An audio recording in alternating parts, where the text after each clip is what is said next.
श्रीकांत पाटीलजी आणि उपस्थित एबीसीबीचे सर्व अधिकारी, जमलेल्या सर्व शेतकरी बंधू, बराच वेळ आमची सगळ्या अधिकाऱ्यांच्या बरोबर चर्चा झाली आणि गेले 10-12 दिवस झाले आपल्या इंदापूर तालुक्यामध्ये सर्व शेतकऱ्यांची वीज हे डिस्कनेक्ट करण्यात आलेली आहे आणि त्यामुळे इंदापूर तालुक्यामध्ये प्रचंड आक्रोश हा शेतकरी वर्गामध्ये पिण्याच्या पाण्यासाठी म्हणा, शेतीच्या पाण्यासाठी म्हणा किंवा काही भागामध्ये घरगुती कनेक्शनसाठी सुद्धा फार मोठा त्रास आपल्याला गेल्या 10-12 दिवसामध्ये सहन करावा लागला आणि मग शेवटी आपण सर्वांनी एकत्रित बसून निर्णय घेतला की आपण आता धरणे आंदोलन या विजेच्या प्रश्नाच्या बाबतीमध्ये आपण करावं आणि मग काल सकाळी 10ला आपण सुरुवात केली. वास्तविक पाहता खूप हजारोच्या संख्येनं सर्व शेतकऱ्यांनी या आंदोलनाला पाठिंबा दिला, सहभाग झाला. काही येऊ शकले नाहीत प्रत्यक्षपणे, इथं हजर जरी नसले तरी हा शेतकऱ्यांचा जिव्हाळ्याचा प्रश्न असल्यामुळे सर्वांनीच या प्रश्नामध्ये आपल्याला साथ दिली. याबद्दल मी या आंदोलनाच्या वतीने आपल्या सर्वांचा या ठिकाणी मनापासून आभार व्यक्त करतो. निर्णय काय झाला हे सांगण्याच्या अगोदर आपले प्रश्न काय हे सुद्धा मांडणं गरजेचं आहे. कारण नुसतं फक्त पैसे भरायचे का नाही भरायचे, डीपी जोडायचे का नाही जोडायची एवढ्या पुरता प्रश्न सोडून आपल्याला चालणार नाही. कारण इतर 2 महिन्याला 3 महिन्याला हे दुखणं आपल्या मागे आहे आणि म्हणून आम्ही त्यांच्याबरोबर 17-18 मुद्द्यावरती दीर्घ चर्चा केली. त्यामध्ये पहिला मुद्दा असा होता की हॉस्पॉरमध्ये बऱ्याच बिलामध्ये तफावत आहे, बिल आकारण्यामध्ये पण तफावत आहे, आकड्यामध्ये तफावत आहे आणि मग असं असताना आम्ही नेमकं बिल कोणतं भरायचं हा एक महत्वाचा प्रश्न आहे. म्हणून पहिला निर्णय असा झाला की आपल्याकडे जवळजवळ 20-22 सबस्टेशन्स आहेत. एक आपल्याला कॅम्प घ्यायचा आपण ठरवलंय आणि तुम्हाला तारीख कळवली जाईल त्या सबस्टेशन मध्ये किती डीपी आहे त्याचा एक प्लॅन वर्कआउट केला जाईल आणि एबीसीबीच्या अधिकाऱ्यांच्या माध्यमातून तुम्हाला कळवलं जाईल आणि मग त्यावेळेस आपण आपली बिलं दुरुस्त करून घेण्याचं काम, कारण हे दुखणं सोडावं लागेल, नुसतं असं सोडून चालणार नाही आपल्याला.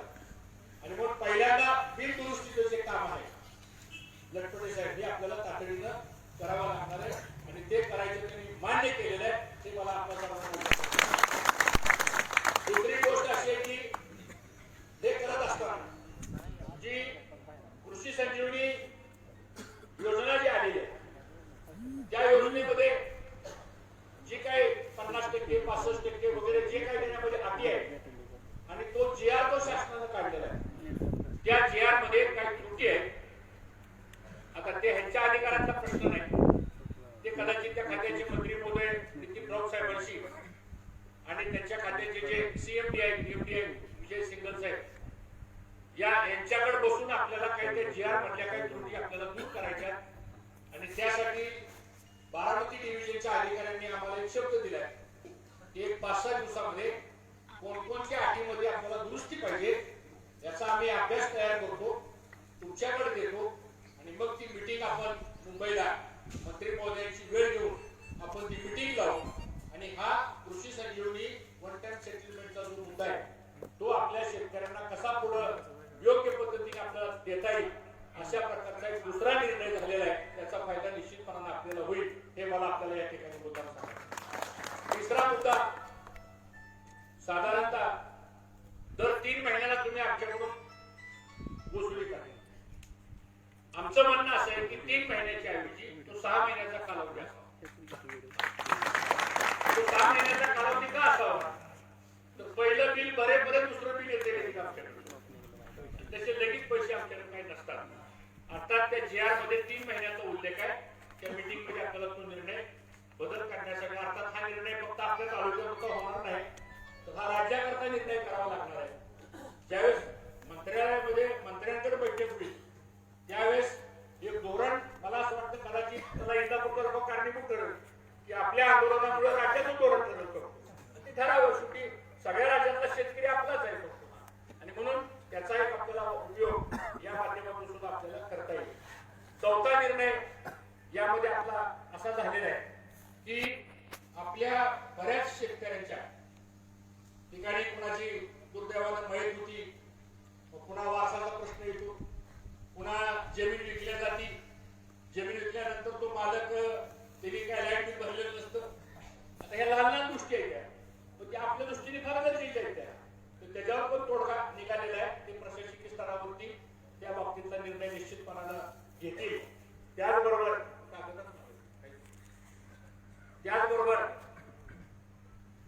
आपल्या तालुक्यामध्ये त्यांचं म्हणणं असं आहे की थकबाकीचं प्रमाण फार जास्त आहे. ठीक आहे, आता थकबाकीचं प्रमाण जास्त आहे का कमी आहे हा विषय चर्चेचा नाही. तुम्ही जर आम्हाला योग्य पद्धतीची जर बिल तयार करून दिली, हा जेवढी बिल आम्ही वापरली असेल तेवढं तुम्ही आम्हाला बिल मागितलं, आम्ही द्यायला नाही म्हणणार नाही, सवलत द्या, एवढंच आमचं. पण बिल जर चुकीचं असेल, तो आकडा जर मोठा झाला असेल, तर मग मात्र त्याच्यातनं फार काय मार्ग काढता येईल असं मला वाटत नाही. आणि म्हणून तो एक विषय आपल्याला या बाबतीमध्ये आपल्याला प्रामुख्यानं घ्यावा लागणार आहे. त्यानंतर आता बऱ्याच टीपीवर हे काय म्हणतात की 80% रक्कम भरल्याशिवाय तो टीपी चालू करायचा नाही. आम्ही त्यांना म्हणलं 80%ची मर्यादा काढून टाका आणि साधारणतः 50-60% पैसे भरले तर तो टीपी चालू केला पाहिजे. कारण त्यातली 5-6 शेतकरी नियमित पैसे भरतात आणि त्याच्यावर मात्र अन्याय होतो. तर त्याच्याबद्दल सुद्धा सकारात्मक मार्ग या संदर्भातला निश्चितपणानं निघेल आणि ते करायचं तरी त्या ठिकाणी आपल्याला मान्य केलेलं आहे, हे मला या निमित्तानं आपल्याला सांगायचं. त्याचबरोबर मीटर रिडिंगच्या बाबतीमध्ये सुद्धा आपल्या बऱ्याच तक्रारी, आम्ही इथं लटपटे साहेब आम्ही बसतो व्यवसाय ठीक आहे, नुसतं फक्त वीज कनेक्शन जोडण्याकरता नाही बसतो इथं आम्ही. एकंदरीत ह्या सगळ्या विजेच्या प्रश्नाच्या बाबतीमध्ये जे काही प्रश्न आहेत ते आम्ही सगळ्या शेतकऱ्यांशी कालपासून बोलतोय. सगळे GR मागचे आम्ही त्या ठिकाणी आणले आणि त्याचा अभ्यास करून त्याचा मार्ग आपल्याला कसा काढता येईल. आणि म्हणून मीटर रिडिंगच्या संदर्भातला सुद्धा हा मुद्दा अत्यंत महत्वाचा आहे.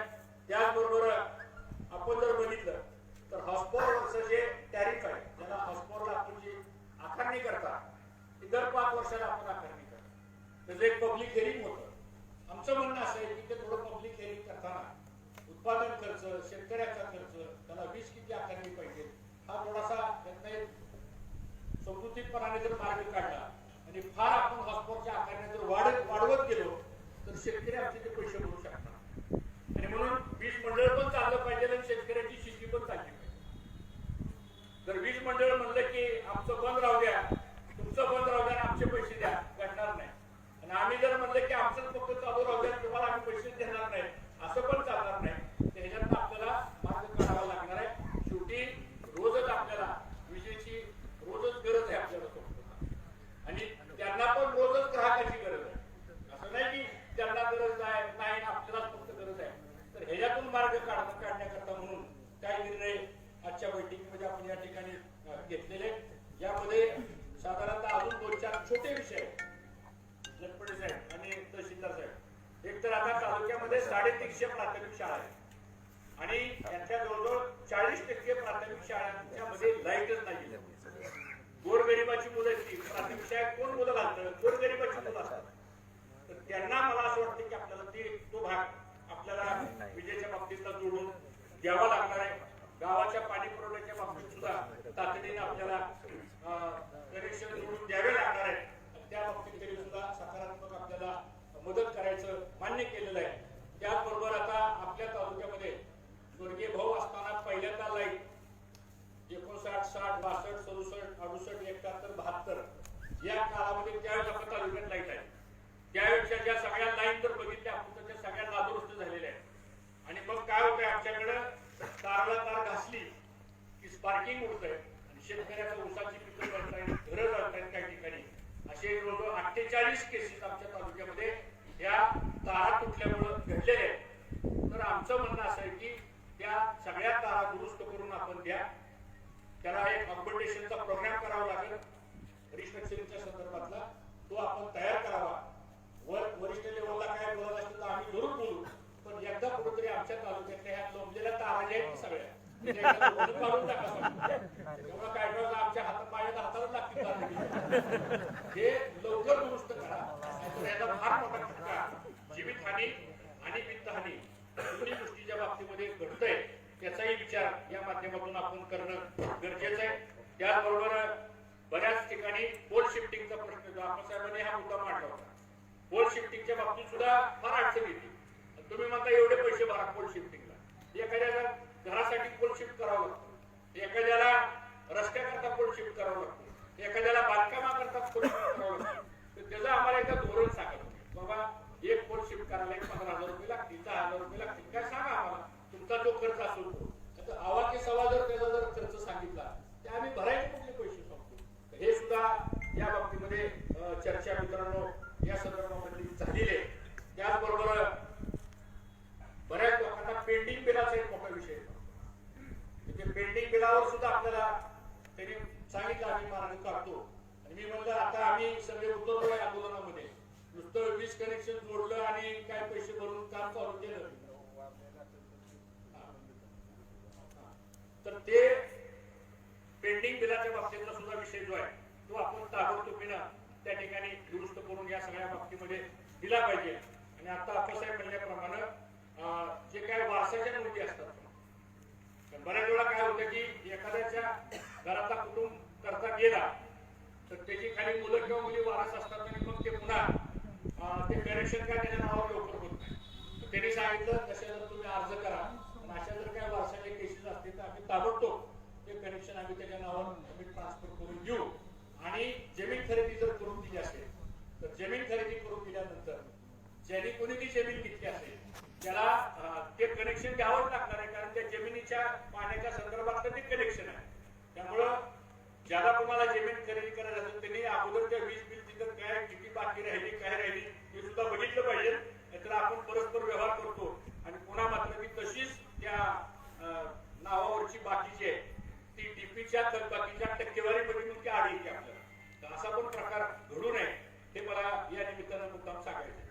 आता मूळ मुद्दा असा आहे की आता शेवटचा मुद्दा आहे की आता आपल्या सगळ्याचं म्हणणं होतं की आम्हाला ताबडतोब लाईट जोडून द्या तरच आम्ही उठणार. आता या अधिकाऱ्यांशी बोलतो आम्ही, वरिष्ठ अधिकाऱ्यांशी बोलतो आम्ही, त्यांनी सांगितलं हा कॅबिनेटचा निर्णय झालेला असल्यामुळं आम्हाला असं पैसे न भरता आम्हाला काही कनेक्शन जोडता येणार नाही. आणि मग सुट्ट्याचा मार्ग काय काढायचा त्याच्यात आम्ही बराच वेळ चर्चा केली. आणि मग ते म्हणले की आम्ही असं धोरण स्वीकारलंय की करंट बिल जे आहे करंट बिल ती किमान 2 तरी तुम्ही भरा आणि मग आम्ही तुमचं कनेक्शन जोडून देतो असं त्यांचा प्रस्ताव. मी म्हणलं काल त्यांचा प्रस्ताव होता 5 करंट बिल द्या आणि सगळी थकबाकी द्या, हा तुमचा काल प्रस्ताव होता. हे जर काल तुम्ही सगळ्या अधिकाऱ्यांना असं तरी कदाचित काल सुद्धा विषय मार्गी लागला असता. उगाच रात्रभर थंडीत पकडलोय आम्हाला गेली सगळी म्हणून आम्हीच 5-5 जण सापडलो. ठीक आहे, आता काय येतो प्रसंग त्याप्रमाणे करावं लागतं. आणि बापूचं लेपट असल्यामुळे काय मुलगी नंतर मुलगीचा किस्सा सांगितलं. तर आता हा विषय आपल्याला सोडवायचा म्हटल्यानंतर परवा दिवशी तहसीलदारकडे मिटिंग झाली. ते म्हणले 1,000 रुपये हॉस्पिटलला भरा आणि मग आम्ही कनेक्शन तुमचं जोडून. एवढे सुद्धा पैसे आपल्याला भरायला नाहीये. परत 80% डीपीवरचा वसूल आल्याशिवाय आम्ही डीपी चालू करणार नाही हे आम्हाला काही मान्य करता येणार नाही.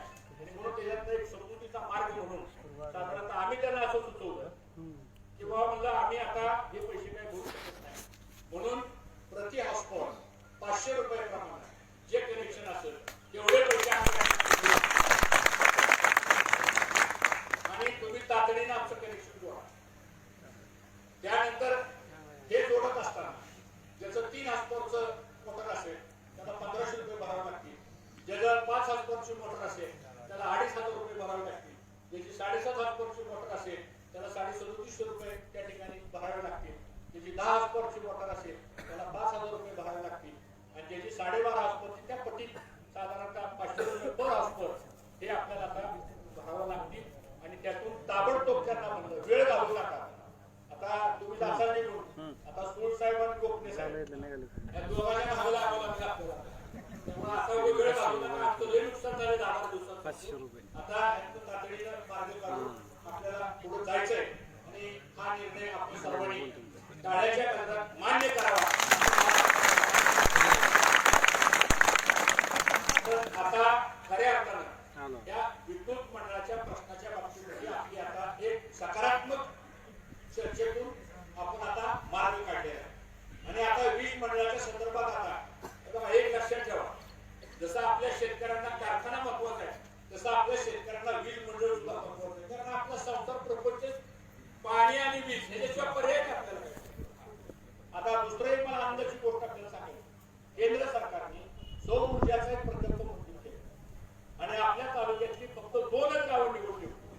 आम्ही सगळ्यांनी प्रयत्न करून आता 41 गावाची निवड आपल्या तालुक्यात आणि 35,000 रुपयामध्ये बरोबर 35,000 रुपये ती सौर ऊर्जाचा आपल्याला पंप मिळतो आणि त्याला काही मेंटेनन्स नाही काही नाही आणि आपल्याला फार चांगलं चालतंय. आपल्या काही लोकांनी बसवलेले सुद्धा आहे, तर ते सुद्धा मोहीम आपल्याला पुढे घ्यावी लागणार आहे. त्यांचा बी ताप कमी होईल, आपला बी बिल भरायचा ताप कमी होईल. तर हे सगळं आपल्याला या माध्यमातून सुद्धा आपल्याला मार्ग काढायचे आहे. हे मला या निमित्तानं आपल्या सर्वांना सांगायचे. बाकीचे छोटे मोठे काही विषय आहेत ते काही मी आपला अधिक वेळ या निमित्तानं घेणार नाही. परंतु आज इंदापूर तालुक्यामध्ये 2 दिवस झाले त्याचे आंदोलन पेटले गेलं. गरज आपण सर्वांनी कौतुक केलं पाहिजे, आपण सर्वांनी गरज आभार मानले पाहिजे. मी तर त्याचा साक्षीदार आहे. मी आणि आपल्यासाहेब तो आपल्या तालुक्याचे तहसीलदार श्रीकांत पाटील आणि आपल्या इंदापूरचे पीआय आपले मुजावर साहेब, मला वाटतं दोघांचं आपण टाळ्यावरून या ठिकाणी 2 अधिकारी तसा पाहिला तर त्यांचा आणि एबीसीबीचा तसा अर्थात काही संबंध नाही.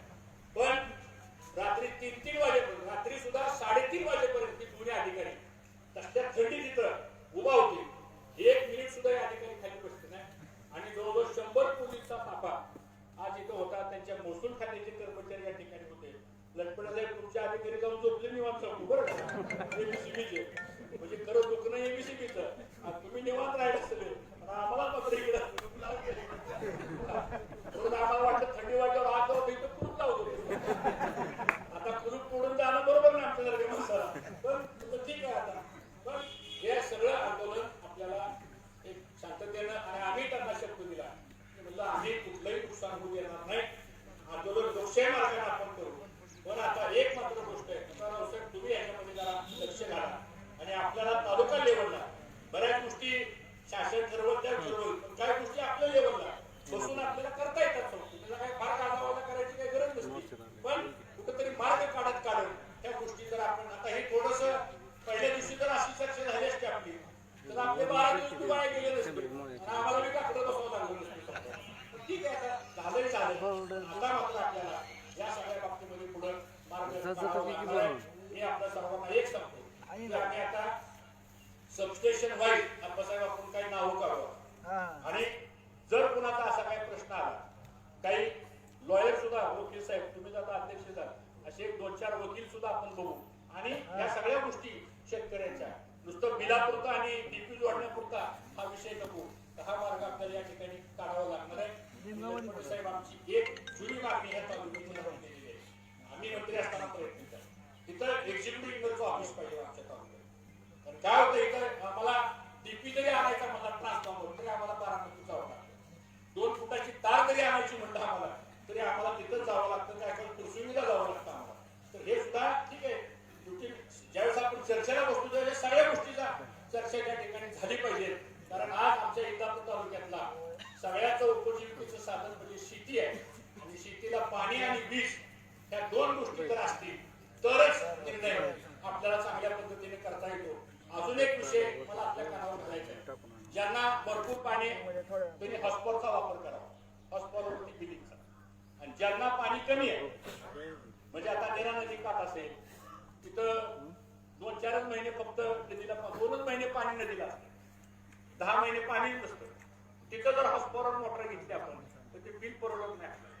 काही दुष्काळी भागात समजा काहींचं विहीर बागायत आहे, काहींचं बोरचं बागायत आहे, तर अशा शेतकऱ्यांना सुद्धा आम्ही एबीसीबीला अशी विनंती केली की तुम्ही बॅकवॉटरला आम्हाला हॉस्पॉवर परवडतोय समजा, काय अडचण नाही. एकदा मोटर बटन दाबलं इंदापूरचा राऊंड घेऊन गेल्यावर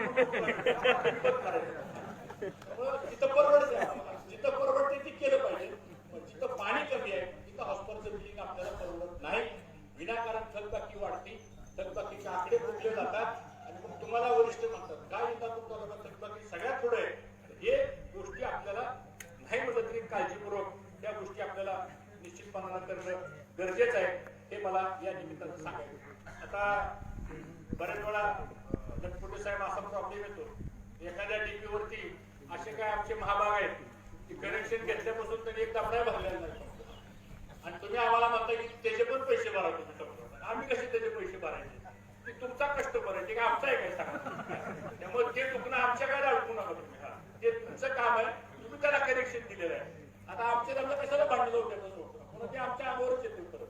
तर ते थोडासा एक विषय हा एक छोटा विषय, पण मला असं वाटतं की या सगळ्याच्या मनातले प्रश्न आहेत हे सगळे, ते कुठेतरी ऍड्रेस झाले तर मनातली शंका किंतु परंतु सगळं निघून जातं. आणि म्हणून आज अशा प्रकारचा एक खेळीमेळीच्या वातावरणामध्ये हा निर्णय या ठिकाणी आपला झालेला आहे. आता टीपी जर जळाला एखाद्याचा तर आता काय करतात ते, एक तर म्हणतात 80% पैसे भरल्याशिवाय थकबाकीचे आम्ही तुमचा टीपी देणार नाही. आम्ही म्हणलं असलं काय करू नका, थोडं 30 टक्केवारी खाली आणा म्हणजे त्या पैसे भरायचे म्हणजे आम्हाला लवकर घेता येईल. आणि म्हणून तो पण आता काही गोष्टी तर जाहीर करता येत नाही, त्या विषयाचा सुद्धा एक न बोलता मार्ग त्याला म्हणतो आपण. तुम्ही समजून घ्या मी असं का म्हणतो. तर ते आपल्याला ह्या माध्यमातून आपल्याला मार्ग काढून तोही प्रश्न आपल्याला सोडवता येईल अशा पद्धतीनं मला वाटतं हे सगळं विषय शिवाय हा सगळा विषय आता चर्चेतून आपला हा विषय मार्गी लागलेला आहे. आणि ही चर्चा करताना अधीक्षक अभियंता पाटील साहेब, कार्यकारी अभियंता लटपटे साहेब, सूर साहेब, त्यानंतर आपले तहसीलदार श्रीकांत पाटील साहेब, मुजावरजी आणि गोखणे साहेब या सगळ्यांच्या बरोबर आम्ही चर्चा केली आणि सगळ्या समोर एक ठरलेलं आहे आता. नाहीतर आता उद्या ही सगळ्याची निवडून तुम्ही आमच्या नापासाव्याच्याच मागे लागतात तो काय झाले आमचा डीपी बंद पडला जोडून द्या, आम्ही काय लाईनमॅन वायरमॅन नाही करतो. पण आता मार्ग काढावा लागेल आपल्याला. अशा पद्धतीनं हा एक चांगलं वातावरण निर्माण व्हावं. तर म्हणजे काल झालं असतं तर अजून ग्रेसफुल झालं असतं. ठीक आहे, आता उशिरा का होईना पण हा विषय मार्गी लागलेला आहे. फक्त जाता जाता एक सूचना फक्त अधिकाऱ्यांना द्या. आता जसं आम्ही रात्रभर झोपलो नाही तसं आता अधिकाऱ्यांना म्हणा तुम्ही 4-8 दिवस रात्रभर झोपू नका, पण कनेक्शन मात्र आमची ताबडतोब जर जोडून दिली अशा ह्या भरविल्याप्रमाणे त्याच्याही विचाराचं नुकसान पुढे होईल ते टळेल आणि मग उत्पन्न निघाल्यावर तुमचे पैसे भरायला तोही उत्साह पुढे त्या ठिकाणी येईल. अशा पद्धतीचं या ठिकाणी आपल्याला आम्ही सांगू इच्छितो. पुन्हा एकदा या सर्व वीज मंडळ, तहसीलदार, पोलीस डिपार्टमेंट आणि सगळे आमचे पत्रकार मीडिया, मला पत्रकारांचं सुद्धा रावसाहेब कौतुक वाटतं. रात्री 3 वाजेपर्यंत बसतो तुम्ही का बसता काय म्हणजे आम्ही इथंच बसतो. मग आम्हाला कळलं की ह्यांना आमच्या झोपीचा फोटो काढायचा